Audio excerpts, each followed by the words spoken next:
Spoiler warning, the following article contains certain spoilers about the end of Stephen King's It, and therefore potential spoilers for the developing it. Chapter 2. If you have not read the book and don't wish to know how it all ends, please bookmark this page and save it until you're ready to read.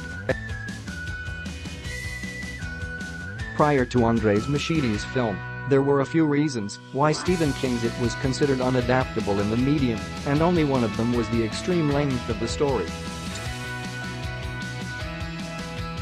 Another is the fact that the end of the book winds up getting extremely trippy and weird in its third act, with both the kids and adult storylines leading to confrontation with the titular monster on an interdimensional battlefield.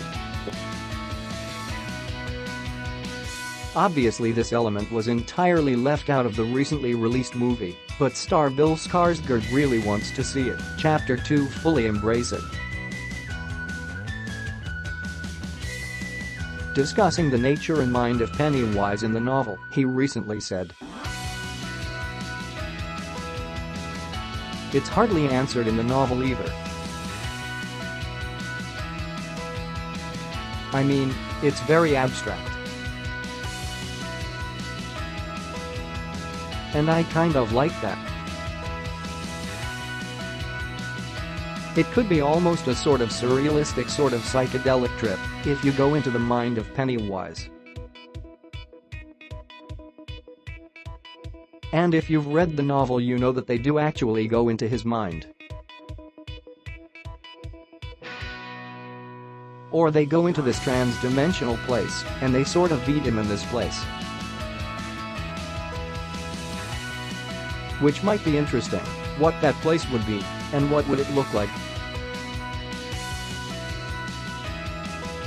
There's opportunities, I think, and I'm excited for it."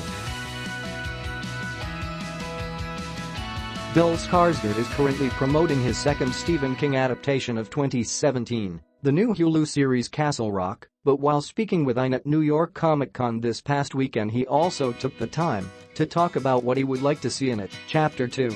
The actor was asked about the possibility of the sequel delving deeper into his monstrous character's mind, and Skarsgard noted that he thinks there are some fantastic visual opportunities to explore with that idea in the source material. In the novel, there are a couple chapters that dive into the nature of Pennywise, and it's revealed that he is an ancient, interdimensional entity who feeds on fear for sustenance so that he can last through his 27-year hibernation periods. Defeating it requires the fight being brought to its own home turf in a ceremony called the Ritual of Chug, and how it's described in the book would be a sincere challenge to directly adapt on screen.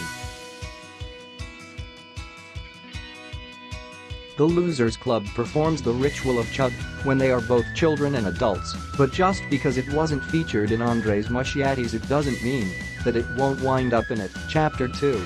In fact, Bill Skarsgard argues that the sequel actually should be a very different film, as what scares children and what scares adults are two very different things, and that deserves exploration. Said Skarsgard. The first movie worked so well at what it is trying to do, I think, and ultimately that is the kid's story, and you follow these kids, and you sort of fall in love with these kids. And the second one will be the adult story. And I think the right way to do it is to make that movie actively different. I think there might be worth exploring sort of the psychological aspects of horror, but also maybe the sort of cosmological existence of this being.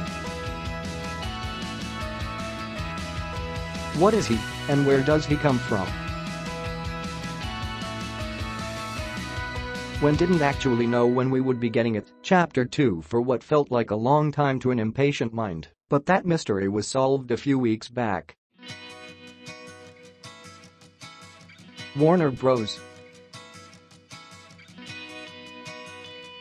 has officially dated the follow-up for September 6, 2019, and we will keep you up to date with all major updates.